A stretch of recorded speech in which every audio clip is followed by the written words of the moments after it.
마음을 치유하는 부처님 말씀. 욕심을 버려야 행복이 온다. 사람의 마음에는 끝없는 갈증이 있습니다. 가진 것이 있어도 더 갖고 싶고, 채운 것이 있어도 허전함을 느끼는 것이 인간의 본성이지요. 부처님께서는 이 끝없는 욕망이야말로 고통의 뿌리라고 하셨습니다. 탐욕은 마르지 않는 불길과 같다는 가르침처럼 욕심은 잠시 우리를 달콤하게 하지만 그 끝에는 반드시 고통을 남깁니다. 생각해 보십시오. 작은 집에 살 때는 넓은 집을 꿈꾸고 넓은 집에 들어가면 더 큰 집을 원합니다. 100만 원을 벌면 1000만 원을 원하고 1000만 원이 생기면 억 단위를 바라봅니다. 그러나 그 욕심이 채워질 때마다 진정한 행복은 더 멀리 달아나 버립니다. 왜냐하면 욕심은 만족이 아니라 더 큰 욕심을 불러오기 때문입니다. 부처님은 말씀하셨습니다. 만족할 줄 아는 사람이 가장 큰 부자다. 이 말은 단순한 교훈이 아닙니다. 실제로 우리의 삶에서 욕심을 줄이면 마음이 가볍고 행복이 가까워집니다. 반대로 욕심이 커질수록 마음은 무겁고 늘 불안해집니다.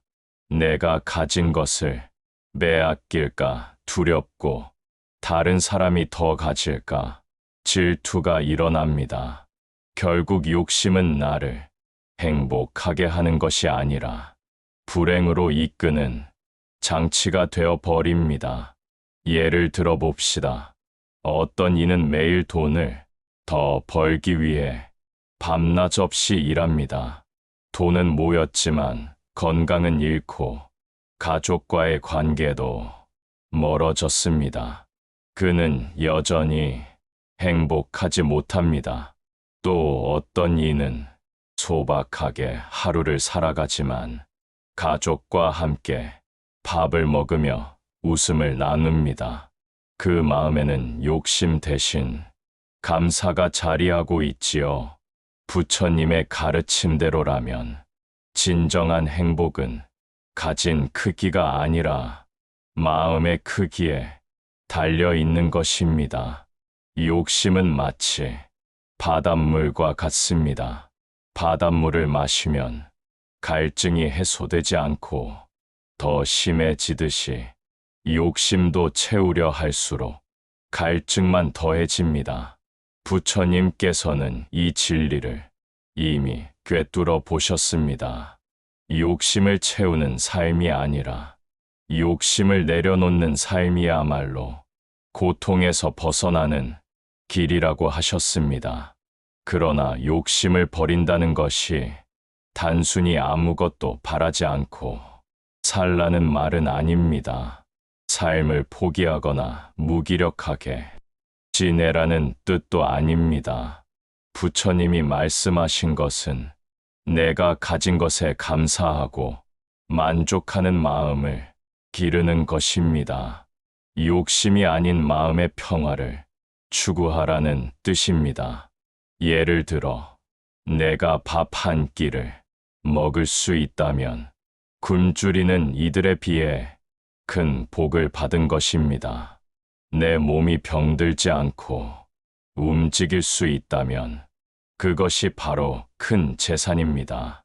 가족과 함께 대화를 나눌 수 있다면 그것이야말로 세상에서 가장 귀한 보물입니다. 이처럼 작은 것에서 만족을 느끼고 감사할 때 우리는 욕심이라는 불길에서 벗어나 참된 행복을 누릴 수 있습니다. 욕심은 또한 사람을 어둡게 만듭니다. 다른 사람의 성공을 기뻐하기보다 시기하게 되고 내 가진 것을 지키려다 불안과 두려움에 시달립니다. 부처님께서는 이런 마음을 깨닫고 놓아야 한다고 하셨습니다. 욕심은 나를 위한 것도 남을 위한 것도 아닙니다. 욕심을 버리는 순간 내 마음은 자유로워지고 남에게 베풀 수 있는 자비가 생깁니다. 불교 경전에서는 이런 구절이 있습니다. 만족을 아는 이는 땅 위에서 자나 하늘 위에서 자나 늘 행복하다. 욕심을 버리면 내가 어디에 있든 행복할 수 있다는 뜻입니다. 반대로 만족을 모르면 궁궐에 살아도 불행하고 금은보화를 쌓아도 허무합니다. 현대를 사는 우리에게도 이 가르침은 깊은 울림을 줍니다. 우리는 끝없이 소비를 부추기는 세상 속에 살고 있습니다. 더 좋은 옷, 더 좋은 차, 더 좋은 집, 더 많은 돈. 그러나 결국 중요한 것은 지금 내가 가진 것을 얼마나 감사히 누리며 사는가입니다. 마음이 가난하면 세상 무엇으로도 채울 수 없지만 마음이 부유하면 작은 것도 보배처럼 여길 수 있습니다. 나를 위한 욕심을 내려놓을 때 비로소 남을 위한 자비가 자리 잡습니다. 내가 조금 덜 가지더라도 누군가에게 나눠줄 수 있을 때 그 마음이야말로 가장 부유한 마음입니다. 부처님께서 말씀하신 진짜 행복은 바로 이런 데 있습니다. 부처님 말씀을 다시 새겨봅시다. 욕심은 고통의 근원이다. 만족은 진정한 부를 가져온다. 오늘 하루 내가 가진 것들을 바라보며 작은 감사의 마음을 일으켜 보십시오. 그 순간 이미 행복은 내 곁에 와 있을 것입니다. 분노를 다스리는 길. 사람의 마음 속에는 크고 작은 불씨가 숨어 있습니다. 그 불씨가 바로 분노입니다. 평소에는 잠잠해 보이지만 누군가 내 마음을 건드리면 그 불씨는 곧바로 불길이 되어 나와 남을 태워버립니다. 부처님께서는 분노를 스스로를 먼저 태우는 불이라 하셨습니다. 남을 향해 화를 내지만 사실 가장 먼저 고통을 겪는 것은 바로 나 자신이라는 뜻입니다. 분노의 순간을 떠올려 봅시다. 누군가 내게 모욕적인 말을 했을 때, 혹은 작은 일로 의견이 부딪혔을 때, 우리는 쉽게 화를 내고 큰 소리를 치게 됩니다. 그 순간에는 시원한 것 같지만 시간이 지나면 후회가 찾아옵니다. 관계는 멀어지고 마음은 더 무거워집니다. 결국 분노는 나를 지켜주는 것이 아니라 오히려 나를 상처 입히는 칼이 됩니다. 부처님은 분노를 다스리는 법을 이렇게 말씀하셨습니다. 분노는 사랑으로만 사라진다. 미움으로는 미움을 끊을 수 없다. 즉, 화를 화로서 다스리려 하면 불길만 커질 뿐이고 자비와 사랑만이 그 불길을 잠재울 수 있다는 뜻입니다. 분노를 다스리려면 먼저 자신을 관찰하는 힘이 필요합니다. 내가 화가 치밀어 오를 때 그 순간을 바라보는 연습을 하는 것입니다.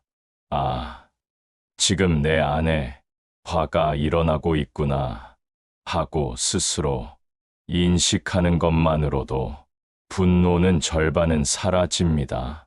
왜냐하면 화는 무의식적으로 커질 때 힘을 가지지만 내가 의식적으로 바라보면 그 힘이 약해지기 때문입니다.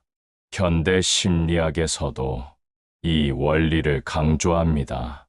감정을 억누르는 것이 아니라 그대로 인식하고 바라볼 때 감정은 자연스럽게 잦아듭니다. 부처님의 지혜는 수천 년 전에도 이미 이 진리를 꿰뚫고 있었던 것입니다. 분노는 또 하나의 특징을 가지고 있습니다. 그것은 전염된다는 것입니다. 내가 화를 내면 상대도 화를 내고 상대의 화는 다시 나를 자극합니다. 결국 작은 불씨가 큰 불길로 번져 모두를 태웁니다. 그러나 누군가 먼저 화를 멈추면 불길은 더 이상 번지지 못합니다. 마치 장작을 더 넣지 않으면 불이 꺼지듯이 말입니다. 이런 이야기가 전해 내려옵니다. 어떤 제자가 부처님께 와서 이렇게 물었습니다. 스승님, 누가 저를 욕하면 저는 어떻게 해야 합니까? 부처님께서 말씀하셨습니다. 내가 그것을 받지 않으면 그 욕은 결국 그 사람의 것이 된다. 다른 사람이 던진 분노를 내가 받아들이지 않으면 그것은 나에게 상처가 되지 못합니다. 그러나 내가 그것을 받아들여 화로 되갚으면 결국 나도 불행해지고 상대도 불행해집니다. 분노를 다스리는 또 하나의 방법은 자비심을 기르는 것입니다. 상대가 왜 그런 말을 했는지, 왜 그런 행동을 했는지 이해하려고 노력하는 것입니다. 어떤 이는 상처 때문에 화를 내고 어떤 이는 두려움 때문에 화를 냅니다. 그 마음을 헤아리면 미움보다는 연민이 생깁니다. 연민은 분노를 녹이는 가장 큰 힘입니다. 물론 분노를 완전히 없애기는 어렵습니다. 우리는 인간이기에 감정이 일어나는 것은 자연스러운 일입니다. 중요한 것은 화가 일어날 때 그것을 내 삶을 지배하지 않게 하는 것입니다.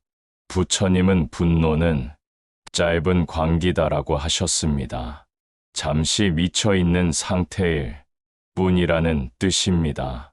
그 순간을 조금만 참아내면 다시 지혜로운 내가 돌아옵니다. 분노의 순간에 실천할 수 있는 작은 방법들이 있습니다. 첫째, 호흡을 바라보는 것. 화가 치밀면 깊게 숨을 들이마시고 내쉬면서 마음을 가라앉히는 것입니다. 둘째, 잠시 자리를 피하는 것. 불길이 커지기 전에 거리를 두면 화는 사그라듭니다. 셋째, 말을 멈추는 것. 분노 속에서 내뱉은 말은 칼이 되어 상대와 나를 모두 다치게 합니다. 침묵은 때로 가장 큰 지혜입니다.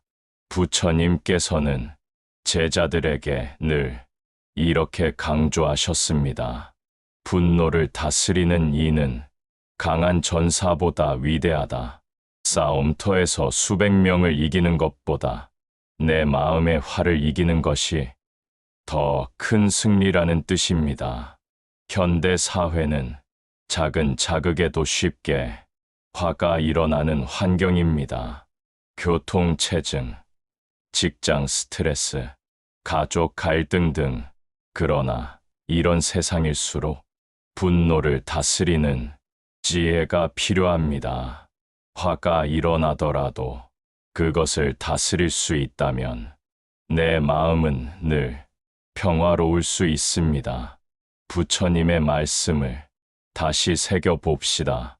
미움은 미움으로 사라지지 않는다. 오직 사랑으로만 사라진다. 오늘 하루 내 마음에 불길이 일어나거든 그것을 자비와 이해의 물로 적셔 보십시오. 그 순간 내 마음은 다시 고요한 호수가 될 것입니다. 말은 칼보다 강하다. 사람은 하루에도 수천 마디의 말을 합니다. 그러나 그 수많은 말이 모두 다 기억되는 것은 아닙니다. 이상하게도 누군가에게 들은 따뜻한 말은 오랫동안 마음에 남고 상처 주는 말은 평생 지워지지 않기도 합니다.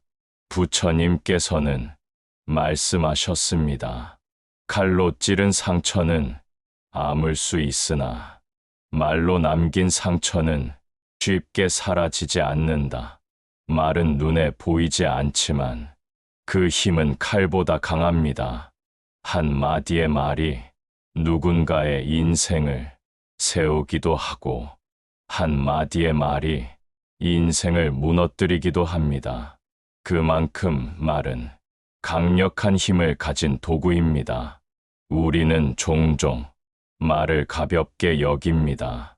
화가 난 순간 무심코 내뱉은 말이 상대의 마음에 큰 상처를 남깁니다.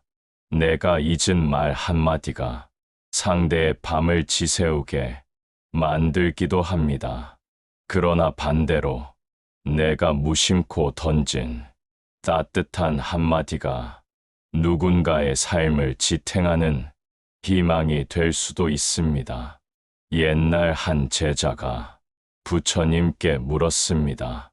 스승님, 제가 하는 말이 옳은 말인지 아닌지 어떻게 알 수 있습니까? 부처님은 이렇게 대답하셨습니다. 내가 하려는 말이 진실한가? 그 말이 유익한가? 그리고 그 말이 자비로운가를 먼저 살펴라. 이 세 가지에 부합하지 않으면 침묵하는 것이 낫다. 이 말씀은 오늘날에도 여전히 유효합니다. 진실하지 않은 말은 신뢰를 무너뜨리고 쓸모없는 말은 시간을 허비하게 하며 자비 없는 말은 마음을 다치게 합니다. 그래서 부처님은 불필요한 말보다는 차라리 침묵을 택하라고 하셨습니다. 침묵은 비겁함이 아니라 지혜의 다른 이름이기 때문입니다. 말은 또한 씨앗과 같습니다. 내가 심은 말은 언젠가 열매를 맺습니다. 칭찬의 말을 심으면 신뢰와 사랑의 열매가 맺히고 비난과 독설을 심으면 미움과 불화의 열매가 맺힙니다. 결국 내 입에서 나간 말이 내 삶으로 다시 돌아옵니다. 이것이 바로 인연의 법칙이자 언어의 업보입니다. 현대 사회에서는 말의 힘이 더 커졌습니다. 직접 대화뿐 아니라 글과 문자, 그리고 온라인의 댓글까지 모두 말의 연장입니다. 한 줄의 댓글이 사람을 살리기도 하고 사람을 죽이기도 합니다. 그래서 지금 이 시대에는 말의 책임이 더욱 무겁습니다. 부처님께서 말은 칼보다 강하다 하신 뜻을 깊이 새겨야 할 때입니다. 그렇다면 어떻게 해야 말의 힘을 바르게 쓸 수 있을까요? 첫째, 말하기 전에 멈추는 습관을 가져야 합니다. 내가 하려는 말이 상대에게 상처가 될지 도움이 될지를 먼저 생각하는 것입니다. 단 1초의 멈춤이 상대의 평생을 바꿀 수 있습니다. 둘째, 칭찬을 아끼지 않는 것입니다. 사람은 누구나 인정받고 싶은 마음이 있습니다. 작은 칭찬이라도 진심으로 건네면 그 말은 상대의 가슴에 오래 남습니다. 오늘 수고했어요. 당신 덕분에 힘이 납니다. 이런 짧은 말이 누군가의 삶을 지탱하는 기둥이 될 수 있습니다. 셋째, 말의 양보다 질을 중요시하는 것입니다. 많은 말을 한다고 해서 관계가 깊어지는 것은 아닙니다.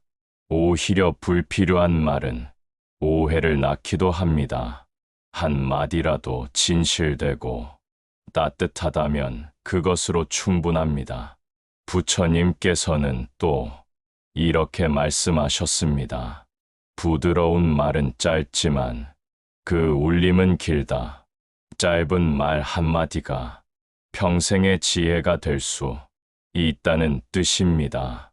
삶을 돌아보면 나 역시 누군가의 말에 상처를 받았고 또 누군가의 말에 위로를 받았습니다.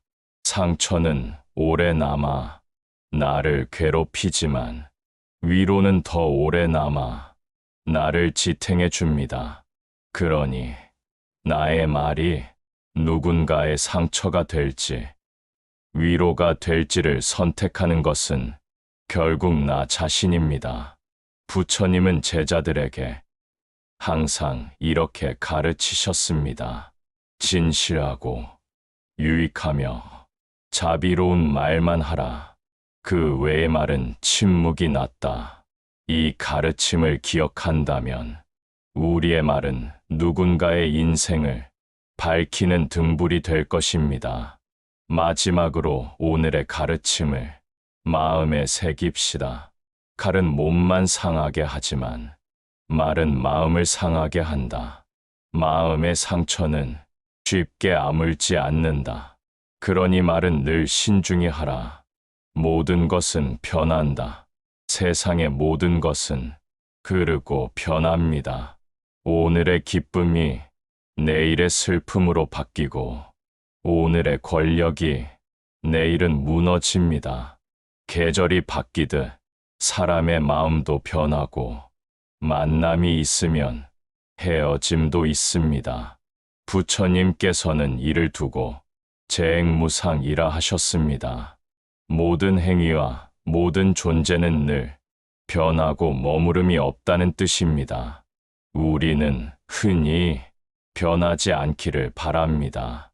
사랑하는 사람과의 관계가 영원하기를, 내 건강이 언제나 유지되기를, 지금의 행복이 그대로 이어지기를 바랍니다. 그러나 이 바람은 현실과 어긋납니다. 왜냐하면 세상에 영원한 것은 하나도 없기 때문입니다. 꽃은 피면 반드시 지고, 사람은 태어나면 반드시 늙고 병들고 죽습니다. 이것이 무상의 진리입니다. 그렇다면 왜 부처님은 무상을 강조하셨을까요? 그것은 무상을 깨닫는 것이 바로 지혜와 자유의 시작이기 때문입니다. 변하는 것을 붙잡으려 할수록 고통은 커지고, 변한다는 사실을 받아들일수록 마음은 가벼워집니다. 예를 들어 봅시다. 부모와 자식의 관계도, 부부의 사랑도 시간이 흐르면 달라집니다. 젊을 때의 사랑은 열정적이지만 나이가 들면 그 사랑은 의지와 동반으로 바뀝니다. 어떤 이들은 옛날과 같지 않다고 슬퍼하지만 사실 그것은 사랑이 사라진 것이 아니라 모습이 변한 것입니다. 무상을 이해하면 그 변화 속에서도 새로운 아름다움을 볼 수 있습니다. 또한 무상은 고통을 덜어줍니다. 지금 당장은 큰 슬픔에 빠져 있더라도 그 슬픔 역시 영원히 머무르지 않습니다. 세월이 흐르면 아픈 기억도 희미해지고 마음의 상처도 옅어집니다. 마치 폭풍우가 아무리 거세도 결국은 지나가고 맑은 하늘이 드러나는 것처럼 우리의 고통도 반드시 지나갑니다. 무상을 알면 절망 속에서도 희망을 볼 수 있습니다. 부처님께서는 제자들에게 이런 비유를 드셨습니다. 강물은 흐르고 또 흘러 같은 물은 두 번 다시 만날 수 없다. 우리의 삶도 이와 같습니다. 매 순간은 지나가 버리며 그 순간은 다시 오지 않습니다. 그러므로 무상을 깨달은 이는 과거에 집착하지 않고 미래를 불안해하지 않습니다. 오직 지금 이 순간을 소중히 여기며 살아갑니다. 현대 사회를 사는 우리도 무상을 깊이 새겨야 합니다. 지금의 성공이 영원할 것이라 믿고 교만해진다면 변화가 찾아올 때 크게 무너집니다. 반대로 지금의 실패가 영원히 계속될 것이라 믿고 절망한다면 새로운 기회를 볼 수 없습니다. 무상을 깨닫는 사람은 성공에도 자만하지 않고 실패에도 좌절하지 않습니다. 왜냐하면 그 모든 것 또한 지나가기 때문입니다. 무상은 또한 인간관계에도 지혜를 줍니다. 소중한 사람을 대할 때 무상을 아는 사람은 더 따뜻하게 대합니다. 언젠가 헤어질 날이 올 것을 알기에 오늘 주어진 시간을 소중히 여깁니다. 무상을 모르는 사람은 가까운 사람에게 소홀히 하고 당연한 듯 대하다가 후회합니다. 그러나 무상을 아는 사람은 지금의 인연을 최선을 다해 사랑합니다. 경전에는 이런 구절이 있습니다. 모든 것은 변하니 그것을 붙잡지 말라. 붙잡음은 고통이고 놓음은 자유다. 변화를 두려워하지 말고 오히려 그 안에서 자유를 찾으라는 말씀입니다. 우리가 나이를 먹는 것도 무상의 일부입니다. 젊음을 붙잡으려 애쓰기보다 나이 듦 속에서 지혜와 품위를 발견하는 것이 더 중요합니다. 꽃이 져야 열매가 맺히듯이 인생의 무상도 새로운 열매를 준비하는 과정입니다. 무상은 허물을 말하는 것이 아닙니다.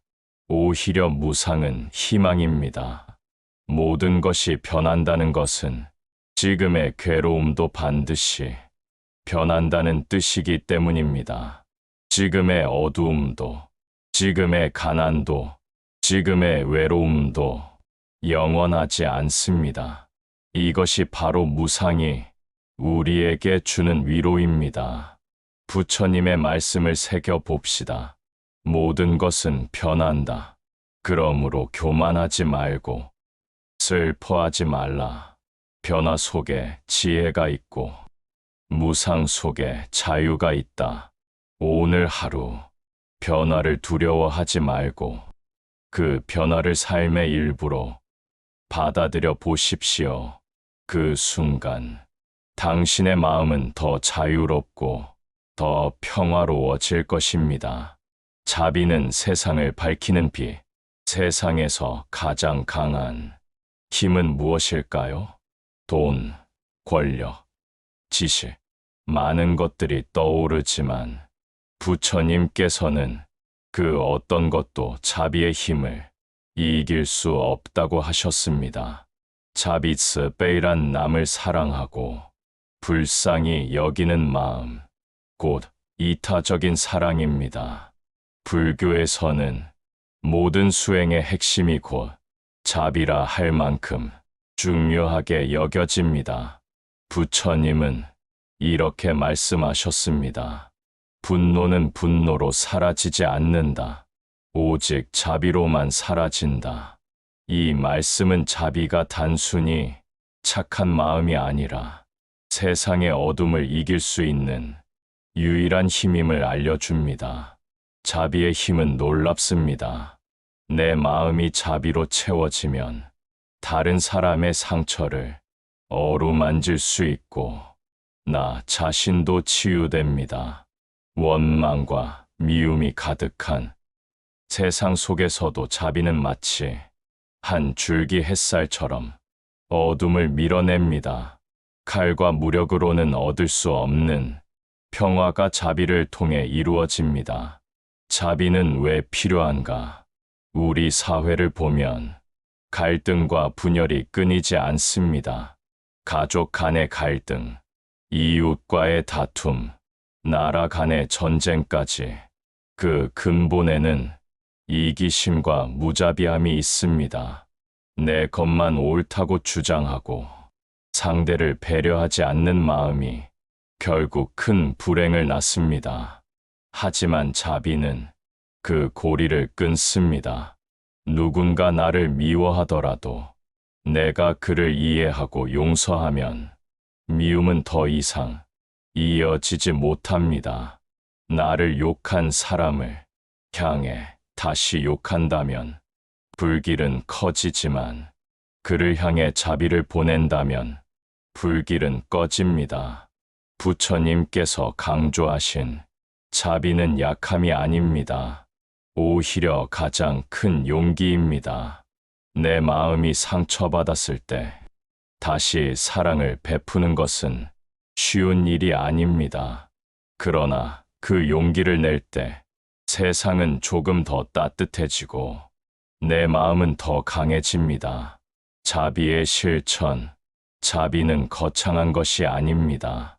작은 행동에서도 자비는 빛을 냅니다.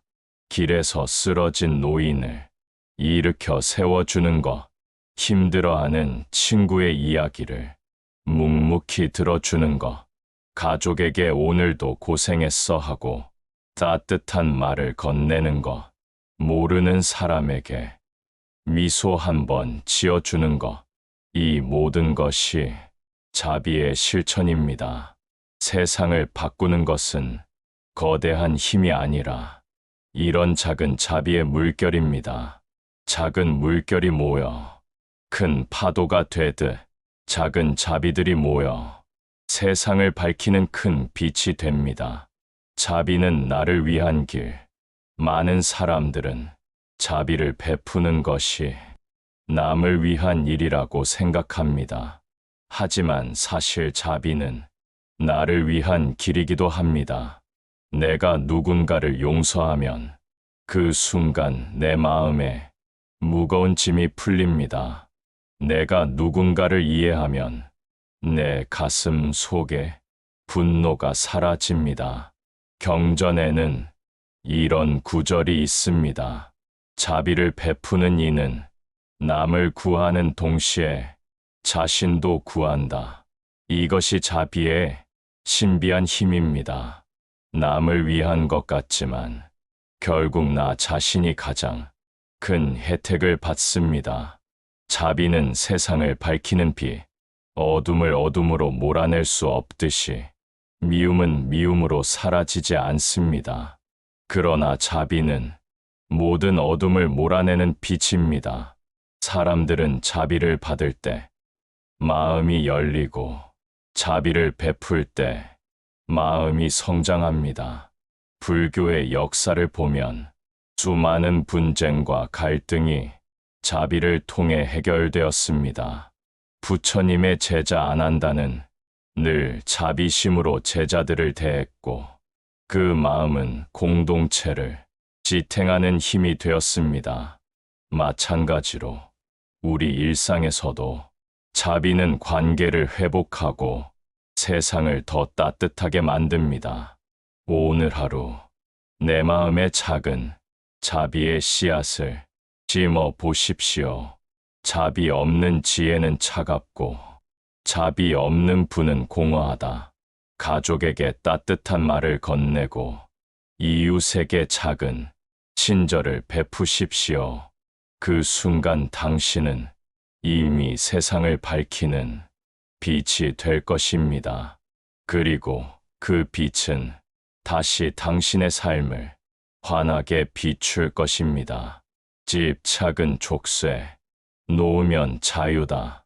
사람은 살아가면서 끊임없이 무언가를 붙잡습니다. 돈, 명예, 관계, 물건, 심지어는 생각과 감정까지. 자비는 모든 덕행의 근본이다. 하지만 부처님께서는 말씀하셨습니다. 모든 괴로움은 집착에서 비롯된다. 집착은 마치 발목에 채워진 족쇄와 같습니다.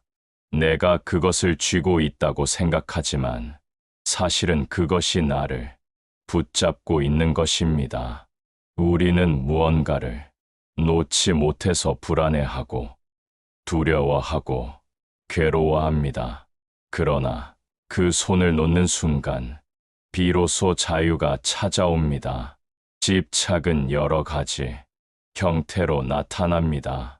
사람에 대한 집착, 떠난 인연을 붙잡으려 애쓰는 마음, 물질에 대한 집착, 돈과 재산을 잃을까 두려워하는 마음, 명예와 지위에 대한 집착, 사람들의 평가에 휘둘리는 마음, 생각과 감정에 대한 집착, 과거의 상처를 놓지 못하는 마음, 이 집착들은 결국 내 마음을 무겁게 하고 고통으로 이어집니다.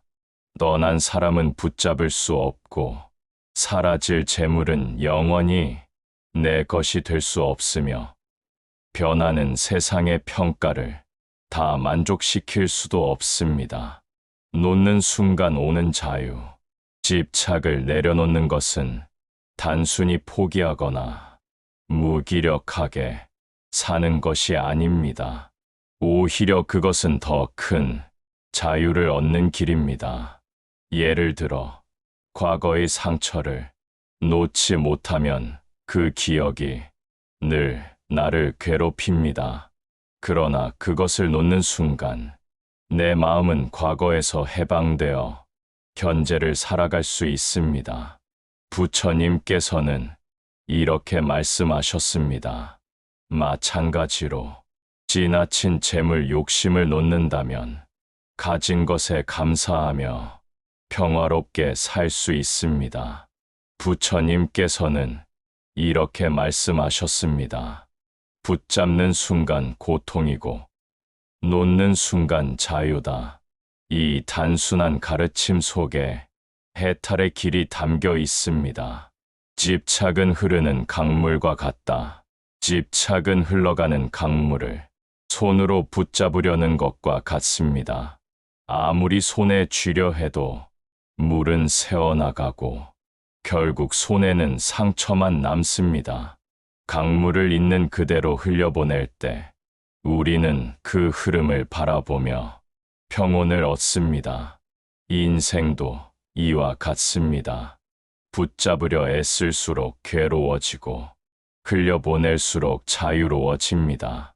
집착에서 벗어나는 길, 집착을 내려놓기 위해서는 몇 가지 수행이 필요합니다. 무상의 진리를 깊이 새기기, 모든 것은 변한다는 사실을 알면 붙잡아야 할 이유가 사라집니다. 마음 챙김 수행, 지금 이 순간을 바라보는 연습을 하면 과거와 미래에 대한 집착이 줄어듭니다. 나눔과 베품, 가진 것을 나누면 내 것이라는 집착이 약해집니다. 베품은 곧 자유입니다. 집착을 놓을 때 오는 행복, 실제로 집착을 내려놓은 사람의 삶은 훨씬 가볍습니다. 한 노승이 있었습니다. 그가 세상을 떠날 때 제자들이 물었습니다. 스승님, 두렵지 않습니까? 노승은 미소 지으며 말했습니다. 나는 이미 다 놓았다. 집도, 재산도, 관계도, 심지어 내 몸마저도 놓았다. 그러니 무엇이 두렵겠느냐? 그의 얼굴은 평온했고 눈빛은 맑았습니다. 집착을 놓은 자에게는 죽음마저도 두려움이 되지 못합니다. 집착은 족쇄이지만 스스로 쥐고 있는 족쇄입니다. 누구도 나를 묶은 것이 아닙니다. 내가 스스로 붙잡은 것입니다. 그러나 손을 펴는 순간 족쇄는 사라집니다. 부처님은 이렇게 말씀하셨습니다. 놓는 자는 얻는다. 집착을 버린 자는 참된 자유를 얻는다. 오늘 하루 내 마음을 짓누르는 집착이 무엇인지 살펴보십시오. 그리고 그것을 조금씩 놓아 보십시오. 그 순간 당신의 삶은 더 가볍고 자유로워질 것입니다. 좋은 법, 인생의 등불. 인생은 혼자 걸어가는 길 같지만 사실은 수많은 인연과 함께 걷는 여정입니다. 그 중에서도 어떤 벗을 두느냐는 내 삶의 방향을 크게 바꿉니다. 부처님께서는 좋은 벗을 두는 것이 곧 깨달음의 전부라고까지 말씀하셨습니다. 거룩한 삶의 전부가 무엇이냐고 묻는다면 나는 좋은 벗과 함께하는 것이라고 말하리라. 벗이 삶에 미치는 힘, 사람은 자신이 가장 많이 어울리는 사람, 5명의 평균이라고 합니다. 함께하는 벗의 가치관과 습관이 곧 내 삶을 형성하기 때문입니다. 게으른 벗과 어울리면 나도 게을러지고, 탐욕스러운 벗과 지내면 나도 욕심이 커집니다. 반대로 지혜롭고 자비로운 벗과 함께하면 내 삶도 자연스레 지혜와 자비로 물듭니다. 부처님께서는 이렇게 가르치셨습니다. 어리석은 벗과 함께하면 나도 어리석어지고, 지혜로운 벗과 함께하면 나도 지혜로워진다. 즉, 벗은 거울과 같아서 나는 그 거울 속에 비친 내 모습을 닮아간다는 뜻입니다. 좋은 벗의 조건. 그렇다면 어떤 벗이 좋은 벗일까요? 불교에서는 좋은 벗을 선지식이라 부릅니다. 나를 바른 길로 이끄는 스승이자 동행자라는 뜻입니다. 좋은 벗의 조건은 이렇습니다. 진실한 말을 해주는 사람, 나에게 불편하더라도 올바른 길을 알려주는 법, 어려울 때 곁에 있어 주는 사람, 좋을 때만 함께하지 않고 힘들 때 함께하는 법, 탐욕과 분노에서 멀어지게 하는 사람, 내 안의 어둠을 부추기지 않고 빛을 일깨워 주는 법, 나눔과 자비를 실천하는 사람, 자기 이익보다 함께하는 삶을 추구하는 법. 이런 벗이 곁에 있다면 그는 인생의 등불이 됩니다. 나쁜 벗을 경계하라. 나쁜 벗과의 관계는 인생을 어둡게 합니다. 거짓말을 일삼는 사람, 탐욕으로 가득한 사람, 분노를 부추기는 사람, 방탕한 삶으로 끌어들이는 사람. 이런 벗은 처음에는 즐겁게 느껴질지 몰라도 결국 나를 불행으로 이끕니다. 부처님께서는 경전에서 말씀하셨습니다. 나쁜 벗은 달콤한 독과 같다. 처음에는 향기롭지만 끝내는 해롭다. 벗이 주는 가르침. 어느 날 제자가 부처님께 물었습니다. 스승님, 저는 혼자 수행하고 싶은데 벗이 꼭 필요합니까? 부처님께서는 미소 지으시며 대답하셨습니다. 혼자의 길은 외롭고 위험하다. 벗은 길을 밝히는 등불과 같다. 등불 없이 어두운 길을 갈 수 있겠느냐? 이 말은 우리에게 큰 울림을 줍니다. 삶이라는 긴 여정을 걸어갈 때 곁에서 함께 빛을 비추는 벗이 있기에 우리는 길을 잃지 않고 나아갈 수 있습니다. 내가 좋은 벗이 되자 좋은 벗을 만나는 것도 중요하지만 더 중요한 것은 내가 먼저 좋은 벗이 되는 것입니다. 누군가에게 따뜻한 말 한마디를 해주고 어려울 때 손을 내밀어 주며 바른 길로 함께 가는 것. 내가 좋은 벗이 될 때 좋은 벗도 내게 다가옵니다. 부처님은 이렇게 말씀하셨습니다. 벗이 없는 이는 외롭지만 어리석은 벗을 두는 이는 더 외롭다. 그러나 지혜로운 벗과 함께하는 이는 결코 외롭지 않다. 좋은 벗은 단순히 시간을 함께 보내는 사람이 아닙니다. 내 인생을 지탱하는 힘이자 내 마음을 밝히는 등불입니다. 그 빛은 나를 인도할 뿐 아니라 나 역시 다른 이의 길을 밝혀줍니다. 오늘 하루 내 곁의 벗을 돌아보십시오. 그리고 스스로에게 물어보십시오. 나는 어떤 벗인가? 나는 빛을 주는 벗인가? 어둠을 전하는 벗인가? 좋은 벗을 만나고 또 내가 좋은 벗이 될 때 이 인생의 길은 언제나 환하게 밝혀질 것입니다. 마음의 부자가 진짜 부자다. 세상은 부와 가난을 재물에 많고 적음으로 가릅니다. 하지만 부처님께서는 전혀 다른 기준을 말씀하셨습니다.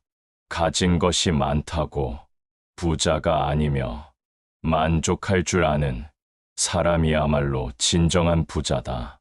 끝없는 갈증, 세속의 부, 사람들은 돈을 많이 모으면 행복할 것이라 믿습니다.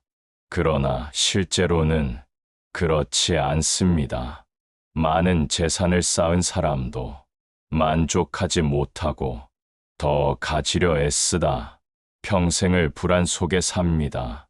가진 것이 많을수록 잃을까 두려움이 커지고 지켜야 할 것이 늘어나 마음은 더욱 무거워집니다. 이와 반대로 가진 것이 적어도 만족을 아는 사람은 늘 평안합니다. 소박한 밥상 앞에서도 감사할 줄 알고 작은 집에서도 웃음을 지을 줄 압니다. 그의 마음은 늘 부유합니다. 부처님께서 말씀하신 진짜 부자는 바로 이런 사람입니다. 감사하는 마음이 곧 부, 마음의 부자는 가진 것에서 만족을 찾습니다. 아침에 눈을 뜨며 오늘도 숨을 쉬는구나 하고 감사하고 가족과 함께 밥을 먹으며 이만큼으로도 충분하다 하고 기뻐합니다. 그의 삶은 겉으로는 검소해 보일지 몰라도 내면은 그 누구보다 풍요롭습니다. 반대로 마음이 가난한 사람은 아무리 많은 것을 가져도 허전합니다. 억만금의 재산을 쌓아도 늘 부족하다고 느끼고 더 갖지 못해 불행하다고 여깁니다. 결국 부와 가난은 주머니, 속이 아니라 마음 속에 있는 것입니다. 부처님의 일화. 어느 날 제자들이 부처님께 물었습니다. 세상에는 돈이 많아도 불행한 이가 있고 돈이 없어도 행복한 이가 있습니다. 왜 그렇습니까? 부처님은 이렇게 대답하셨습니다. 돈은 손에 쥔 재산일 뿐이다. 그러나 마음의 부는 영원히 잃지 않는다. 마음이 가난하면 억만금을 가져도 불행하고 마음이 부유하면 한 끼의 밥으로도 행복하다. 이 말씀은 오늘을 사는 우리에게도 큰 울림을 줍니다. 만족과 나눔의 힘, 마음의 부자는 가진 것에 만족할 뿐 아니라 나눌 줄 압니다. 자신이 가진 것을 조금이라도 나눌 때 오히려 더 큰 기쁨을 얻습니다. 반대로 마음이 가난한 사람은 아무리 많은 것을 가져도 나눌 줄 몰라 늘 불안합니다. 부처님께서는 말씀하셨습니다. 나눔은 곧 부의 시작이다. 나누는 이는 늘 부유하고 움켜쥐는 이는 늘 가난하다. 이 진리는 오늘날에도 변함이 없습니다. 기부나 베풀음은 가진 것을 잃는 것이 아니라 마음의 풍요를 더하는 길입니다. 현대인의 착각, 오늘날 사람들은 부를 돈과 소유의 크기로만 계산합니다. 그러나 역설적이게도 물질적 풍요가 늘어날수록 마음의 빈곤이 더 커지는 경우가 많습니다. 고독사, 우울증, 불안증, 이는 물질은 풍요로워도 마음은 가난하기 때문에 생겨납니다. 부처님은 마음의 평화 없이는 진정한 행복이 없다고 하셨습니다. 아무리 화려한 집에 살아도 그 마음이 불안하다면 진짜 부자라 할 수 없습니다. 반대로 초라한 집에 살아도 마음이 평화롭고 감사하다면 그가 곧 진정한 부자입니다. 부처님께서는 이렇게 말씀하셨습니다. 진정한 부는 만족에서 나오고 진정한 가난은 끝없는 갈망에서 나온다. 오늘 하루 내가 가진 것을 돌아보며 감사해 보십시오. 따뜻한 밥 한 그릇, 대화할 수 있는 가족, 걸을 수 있는 두 다리, 숨 쉴 수 있는 건강. 이것이야말로 아무리 큰 재산보다 귀한 보물입니다. 마음의 부자가 되면 세상의 어떤 풍파 속에서도 흔들리지 않습니다. 왜냐하면 그 부는 빼앗길 수 없고 변하지 않기 때문입니다. 오늘 당신이 마음의 부자가 되기를 바랍니다. 죽음을 두려워 말라. 사람이 가장 두려워하는 것 중 하나가 바로 죽음입니다. 그러나 부처님께서는 죽음을 두려워하지 말라고 하셨습니다. 왜냐하면 죽음은 끝이 아니라 또 다른 시작이기 때문입니다. 죽음에 대한 본능적 두려움. 인간은 누구나 죽음을 두려워합니다. 사랑하는 이와의 이별, 내가 쌓아온 모든 것을 잃는다는 생각, 그 이후 알 수 없는 세계에 대한 불안, 그래서 죽음을 피하려 하고 죽음을 입에 올리길 꺼려 합니다. 그러나 죽음은 삶의 한 부분입니다. 태어난 것은 반드시 늙고 병들고 죽는다는 사실에서 벗어날 수 있는 이는 아무도 없습니다. 부처님께서는 죽음을 두려워하는 것은 곧 삶을 두려워하는 것이다 라고 하셨습니다. 죽음을 외면하면 삶 또한 온전히 살 수 없습니다. 죽음을 직시할 때 비로소 삶이 더욱 소중해집니다. 윤회의 관점에서 본 죽음, 불교에서는 죽음을 끝으로 보지 않습니다. 죽음은 새로운 시작, 곧 윤회의 과정입니다. 꽃이 지면 씨앗을 남기고 씨앗은 다시 싹을 틔워 꽃을 피우듯 죽음은 또 다른 삶의 씨앗입니다. 오늘 내가 짓는 업예의 내일의 삶을 결정합니다. 그러므로 죽음을 두려워하기보다 오늘을 어떻게 사는가가 더 중요합니다. 오늘 선한 마음을 쓰고 자비를 실천한다면 그 업은 다음 생을 밝히는 등불이 됩니다. 죽음을 준비하는 지혜, 죽음을 두려워하지 않으려면 어떻게 해야 할까요?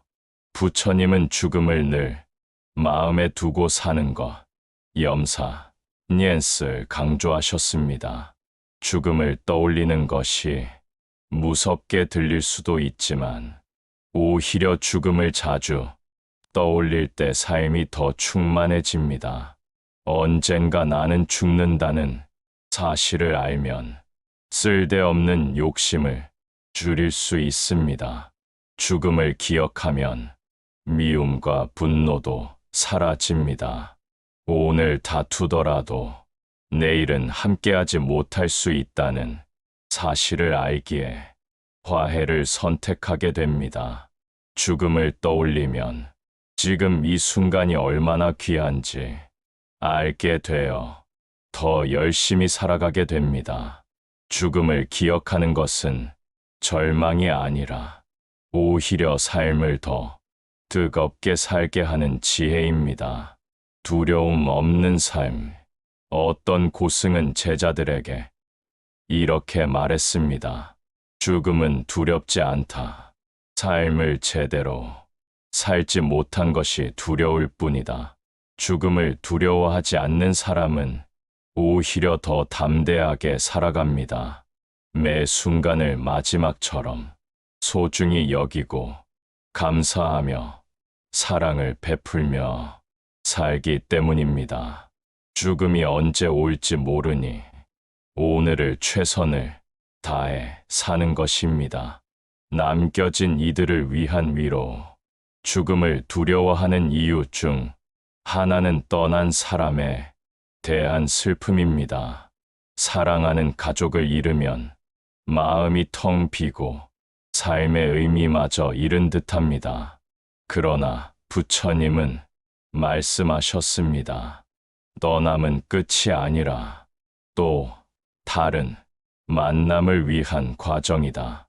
무상한 삶 속에서 만남과 이별은 끊임없이 이어집니다. 떠난 이와의 인연이 완전히 사라지는 것이 아니라 다른 모습으로 이어집니다. 그래서 죽음은 단절이 아니라 변화를 의미합니다. 이 가르침을 새긴다면 이별의 아픔도 조금은 위로가 됩니다. 부처님께서는 이렇게 말씀하셨습니다. 죽음을 두려워 말라. 죽음은 삶의 일부이며 또 다른 시작이다. 오늘 하루 죽음을 두려워하기보다 지금 이 순간을 충실히 살아보십시오. 죽음을 마음에 두면 삶은 더 빛나고 매 순간은 더 소중해집니다. 그때 비로소 우리는 죽음을 넘어서는 자유를 얻게 됩니다. 지금 이 순간, 완전한 삶. 사람들은 늘 과거나 미래 속에서 살아갑니다. 과거의 후회와 상처에 매달리고 다가오지 않은 미래의 불안과 걱정에 휘둘립니다. 그러나 부처님께서는 분명히 말씀하셨습니다. 과거는 이미 지나갔고 미래는 아직 오지 않았다. 오직 지금 이 순간만이 삶이다. 과거에 묶이지 말라. 많은 이들이 과거의 실수와 후회 때문에 괴로워합니다. 그때 그렇게 하지 말았어야 했는데, 그때 그 말을 하지 않았다면 하며 끝없는 후회에 빠집니다. 하지만 과거는 다시 돌아오지 않습니다. 이미 지나간 것을 붙잡는 것은 강물에 손을 넣어 흐른 물을 다시 쥐려는 것과 같습니다. 손에는 아무것도 남지 않고 마음의 상처만 남습니다. 과거를 돌아보되 그것에 매달리지 마십시오. 과거는 교훈이 될 수 있지만 삶의 짐이 되어서는 안 됩니다. 부처님께서는 과거에 얽매인 마음은 자유롭지 못하다고 하셨습니다. 미래를 불안해하지 말라. 또 어떤 이들은 미래를 두려워하며 살아갑니다. 앞으로 어떻게 될까? 혹시 실패하면 어쩌지? 병들면, 늙으면, 죽으면 어떻게 하지? 미래는 아직 오지 않았는데 우리는 이미 미래의 그림자에 갇혀 불안해합니다. 하지만 미래를 걱정한다고 해서 미래가 바뀌지 않습니다. 오히려 현재를 놓치게 될 뿐입니다. 부처님은 말씀하셨습니다. 미래를 걱정하지 말라. 내일의 근심은 내일의 근심이요. 오늘은 오늘의 삶을 살아야 한다. 지금 이 순간이 전부다. 진정한 삶은 오직 지금 이 순간에 있습니다. 숨을 쉬는 지금, 말을 나누는 지금, 밥을 먹는 지금, 걷는 지금, 그 순간이 곧 삶입니다. 지금을 놓치면 삶 전체를 놓치는 것입니다. 한 제자가 부처님께 물었습니다. 스승님, 수행의 핵심은 무엇입니까? 부처님께서는 단 한마디로 대답하셨습니다. 지금에 머무는 것이다. 마음 챙김의 힘. 지금 이 순간을 온전히 사는 방법은 마음 챙김입니다. 밥을 먹을 때 밥의 맛을 느끼고, 걷는 순간 발걸음을 의식하며, 대화를 할 때 상대의 눈을 바라보는 것, 이렇게 순간순간을 알아차릴 때 삶은 충만해집니다. 우리는 늘 더 큰 행복을 미래에서 찾으려 하지만 행복은 언제나 현재에 있습니다. 지금 웃을 수 있다면 그것이 행복이고, 지금 감사할 수 있다면 그것이 부입니다. 완전한 삶의 비밀. 완전한 삶이란 거창한 목표를 이루는 것이 아닙니다. 오히려 사소한 순간을 소중히 여기고 작은 기쁨을 느끼며 사는 것입니다. 가족과 나눈 따뜻한 대화, 친구와의 웃음, 창밖으로 스며드는 햇살, 이 모든 것이 모여 완전한 삶을 만듭니다. 부처님은 말씀하셨습니다. 행복은 먼 곳에 있지 않다. 바로 지금, 바로 여기, 내 마음 안에 있다. 과거에 매이지 말고, 미래를 두려워하지 말며, 지금 이 순간을 충실히 사십시오. 그 순간 삶은 이미 완전합니다. 오늘 하루, 눈앞의 작은 기쁨을 느껴 보십시오. 숨 쉬는 것에 감사하고, 만나는 이에게 미소를 건네며 한 끼 식사를 음미해 보십시오. 그 순간 당신은 이미 완전한 삶을 살고 있는 것입니다.